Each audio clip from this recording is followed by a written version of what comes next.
అందరికీ నమస్కారం అండి. ఇట్లు మీ కృష్ణవేణి ఛానల్. ఈరోజు కథ మూడిండ్ల బిచ్చగాడు. ఒక గ్రామంలో ఒక బిచ్చగాడు ప్రతి ఇంటికి వెళ్ళి బిచ్చమెత్తుకుంటూ ఉండేవాడు. ఒకరోజు ఒక ఇంటి వద్ద భవతి భిక్షాందేహి మాతా అన్నపూర్ణేశ్వరి అని అడుగుతాడు. ఆ ఇంటి యజమాని బ్రాహ్మణుడు మరియు శాస్త్రం తెలిసిన వేద పండితుడు. ఆయన అరుగు మీద కూర్చొని పారాయణ చేసుకుంటాడు. ఆ ఇంటి ఇల్లాలికి వినిపించలేదేమో అని ఆ బిచ్చగాడు గట్టిగా మళ్ళీ భవతి భిక్షాందేహి మాతా అన్నపూర్ణేశ్వరి అని ముందు ఉన్న పండితుణ్ణి గమనించకుండా అంటాడు. పండితుడికి కోపం వచ్చి, నేనిక్కడ ఉండగా నాతో మాట్లాడకుండా, నాకు చెప్పకుండా ఇంత నేను సంపాదిస్తుంటే ఆమెను పిలిచి బిచ్చం అడుగుతాడా అని అతనిలో అహంకారం బయటికి వస్తుంది. చూడు, వీనికి తగిన శాస్తి చేస్తాను అని అనుకొని వెంటనే, ఏమో 3 జన్మల ముష్టివాడు వచ్చాడు, బిచ్చం వెయ్యి అని గట్టిగా వ్యంగ్యంగా అంటాడు.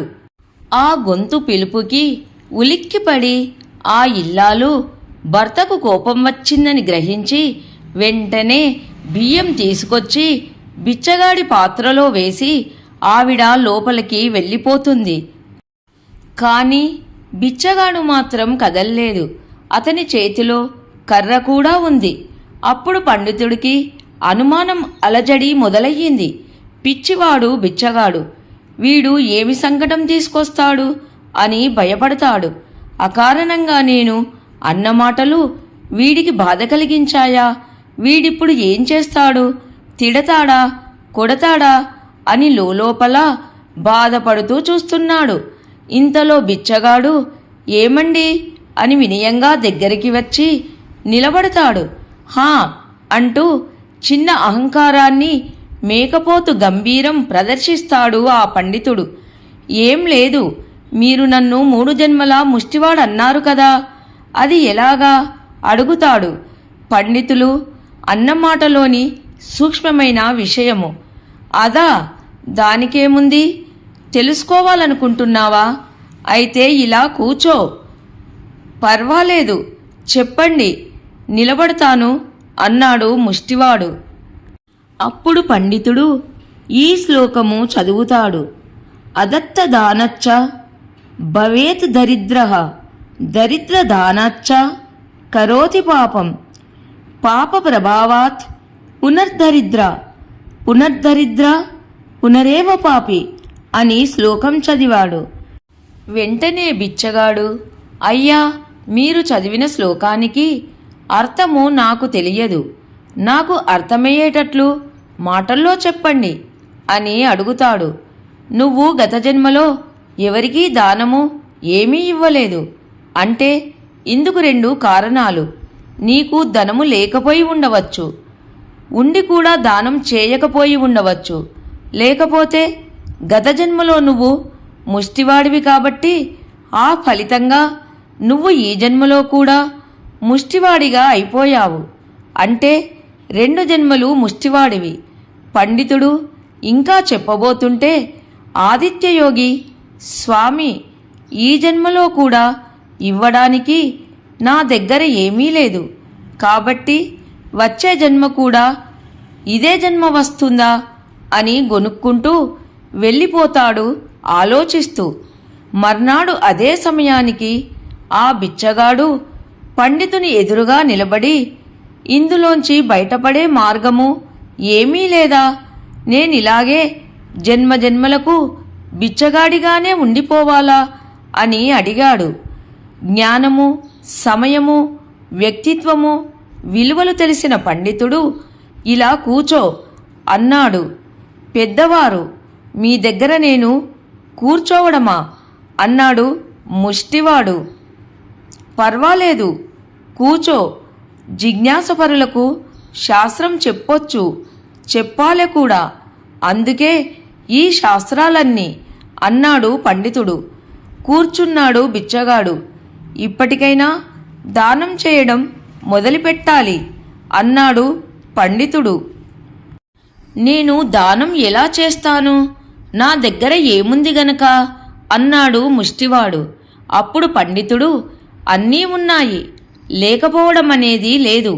నీలో దానగుణం ఉంటే చాలు. నీ దగ్గర ఉన్నదే దానం చెయ్యు. ఈ రోజు నుంచి నీ కడుపుకి ఎంత కావాలో అంత మాత్రమే బిచ్చమెత్తుకొని అందులో సగం దానం చేస్తుండు. తనకు అవసరమున్నా సరే అందులోంచి మిగిల్చి ఇవ్వడమే కదా దానం తాలూకు ముఖ్యోద్దేశము. తను వాడుకోగా మిగిలినది ఇవ్వడము కాదు. బిచ్చగాడికి విషయం అర్థమయ్యింది. వెంటనే ఆ రోజు నుంచి ఓ నియమం పెట్టుకున్నాడు. తనకి ఎంత అవసరమో అంతే అడుక్కొని అందులోంచి సగం దానం చేయాలి. ఇది ఎలా తెలుస్తుంది? దానికోసం తన చేతిని భిక్షపాత్రగా చేసుకొని అందులో పట్టినంత మాత్రము తీసుకుంటూ అందులో సగం దానం చేస్తూ సగం మాత్రమే తిన్నాడు. దాంతో బిచ్చగాడికి బిచ్చమెత్తుకునే ఇండ్ల సంఖ్య తగ్గిపోయింది. తిరగడం కాలం కూడా తగ్గిపోయింది. అతనికి ఒక గుర్తింపు లాంటిది వచ్చింది. కొద్ది రోజుల్లోనే ఇతను ఎవరి దగ్గర పడితే వారి దగ్గర బిచ్చమెత్తుకోడు. ఇతను మన ఇంటికొస్తే ఈరోజు బాగుండు అనేటటువంటి భావాలు జనాల్లో కూడా వచ్చాయి. అంతేకాదు, మొన్న వాళ్ళింటికెళ్ళాడు, నిన్న వీళ్ళింటికి వచ్చాడు, ఇవాళ మన ఇంటికి తప్పకుండా వస్తాడని వాళ్ళు ఆ బిచ్చగాడి కోసం మరికొంచెం పవిత్రంగా ఇవ్వవలసిన పదార్థాల్ని సిద్ధము చేసేవాళ్ళు. అందరికీ ఇచ్చే బిచ్చం కంటే ఇతనికి వేసే బిచ్చం చాలా ప్రశస్తంగా ఉండేది, సాత్వికంగా ఉండేది, మంచి ఆహారం లభించేది. పుచ్చుకున్న దాంట్లో ఇతడు దానం చేయడం అందరూ చూశారు. అతనిలో ఏదో గొప్పతనం ఉందని చెప్పి 10 మంది బిచ్చగాళ్ళు చుట్టూ చేరి నువ్వే మా గురువు అన్నారు. ఇతడికది అంగీకారం లేదు. ఇదే నియమం పెట్టుకొని నేనెందుకు కాశీకి వెళ్ళిపోకూడదు అని అనిపించింది. బయలుదేరాడు. వెడుతున్నప్పుడు కూడా ఇదే నియమాన్ని పాటించాడు. తన చేతుల్లో ఎంత పడితే అంత ఆహారం తీసుకోవడం, అందులోనున్న సగం దానం చేయడం, మిగిలినది తినడం. అంటే అర్ధాకలి. తన ఆకలి కడుపుని భగవదర్పణంగా జీవనం సాగిస్తున్నాడు. మొత్తం మీద కాశీపట్టణాన్ని చేరాడు. అతను ఇదే నియమాన్ని అక్కడ కూడా పాటిస్తూ ఓ చెట్టు కింద ఎక్కువసేపు కూర్చునేవాడు. అతడు అందరిలాగా ఒక అరగంట కూర్చొని ఏదో వస్తే తీసుకొని వెళ్ళిపోవడం ప్రసక్తి లేదు. లేదా సాయం ధర్మం చేయండి, దానం చేయండి వంటి మాటలు కూడా అతని నోట ఎప్పుడూ వినిపించేవి కాదు.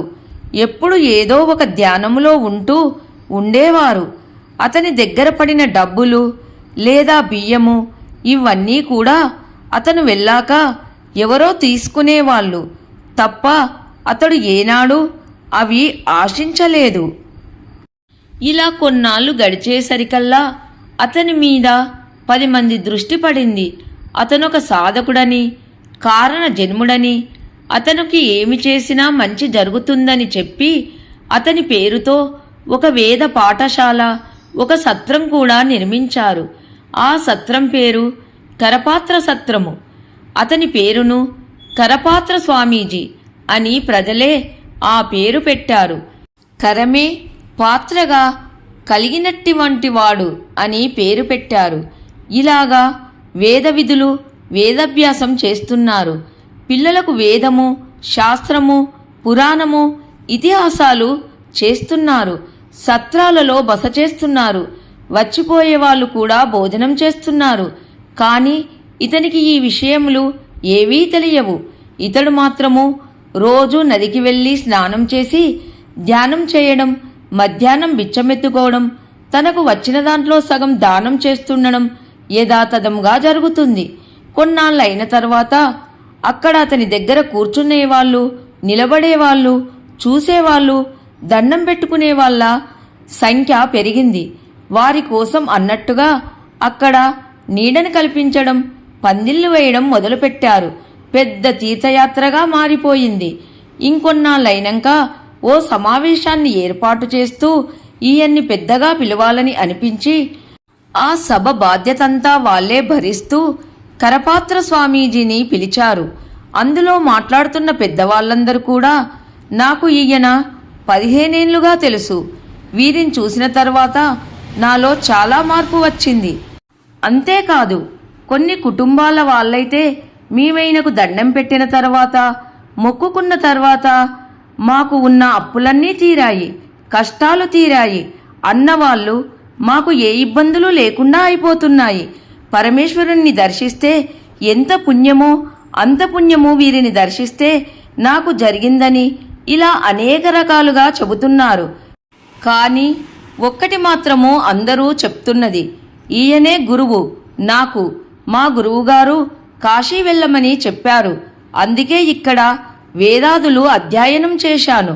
ఇలా అనేక మంది అనేక విషయాలు చెబుతున్నారు. మన కరపాత్ర స్వామీజీకి అర్థం కాని విషయాలు రెండే రెండు. ఇంతకీ ఆ కరపాత్ర స్వామీజీ ఎవరు? ఇన్నాళ్ళు కాశీలో ఉండి వారిని దర్శించుకోలేకపోయాను. ఎంత దౌర్భాగ్యుణ్ణి! నాకు గురువు ఎవరు? ఈ 2 ప్రశ్నలు అతన్ని బాధిస్తున్నా అక్కడికొచ్చే వారికి ఏం చెప్పాలో తెలియక భగవదానుగ్రహంతో ఏవో చెప్పేసి నాకు భిక్ష సమయమయ్యింది, నేను వెళ్ళాలి అన్నాడు. ఆయన్ని ఎవ్వరూ అడ్డుకోలేదు. అతడు సరాసరి భిక్ష అయిన తర్వాత ఒకసారి తన గురువు ఎవరో ఆలోచించుకున్నాడు. ప్రశ్నించుకుంటూ ఉంటే తనకొక విషయం తట్టింది. తనలో మార్పునకు కారణమైన వ్యక్తి గురువు అని నిర్ణయించుకున్నాడు. అంతే, వెంటనే తను ఎక్కడైతే మొట్టమొదట భిక్షాటన చేసుకున్నాడో ఆ గ్రామం గురించి బయలుదేరాడు. దారిలో ఇతన్ని గుర్తించిన వాళ్ళు కలిసి చూసి వచ్చిన వాళ్ళు అక్కడ వేదం చదువుకున్న వాళ్లే కాదు, ఆ సత్రంలో భోంచేసిన వాళ్ళు అందరూ ప్రతి గ్రామంలోనూ గుర్తించి అతనికి స్వాగతం పలకడం, ఆయనకేదో ఇవ్వడం, అతను ఆ ధనాన్ని ఆ గ్రామంలోనే ఖర్చు పెట్టుమని చెప్పి పెద్దలకు ఇచ్చేస్తుంటే తానేమీ తీసుకోకపోవడం, ఈయన ఖ్యాతి ఆ నోటా ప్రతి గ్రామానికి చేరినది. అందరూ ఇతని కోసము ఎదురుచూస్తున్నారు. ఎట్టకేలకు అతను తన మొదటి గ్రామానికి వచ్చాడు. ఆ గ్రామంలో వాళ్ళు కూడా చాలా ఆనందంతో కరపాత్ర స్వామీజీ వారు వచ్చారు అని చెప్పి ఆయనకి ఆ గ్రామంలో ఉంటున్న పండితుణ్ణి పిలిచారు. ఆయన కూడా వెంటనే అంగీకరించాడు. పండితుడు వెళుతూనే పాద నమస్కారం చేశాడు. ఆయనకి మంత్రపూర్వకంగా తీసుకొచ్చి వేదిక మీద కూచోబెట్టారు ఆదిత్యయోగిని. ఆ పండితుడు ఆయన గురించి నేను చూశానంటే నేను చూశాను. నేనక్కడ సత్రంలో పనిచేశాను. అక్కడ వేద పండితులు, శాస్త్ర పండితులు శాస్త్రములు అన్నీ నేర్చుకుంటారు. నేను అక్కడ ఉన్నాను.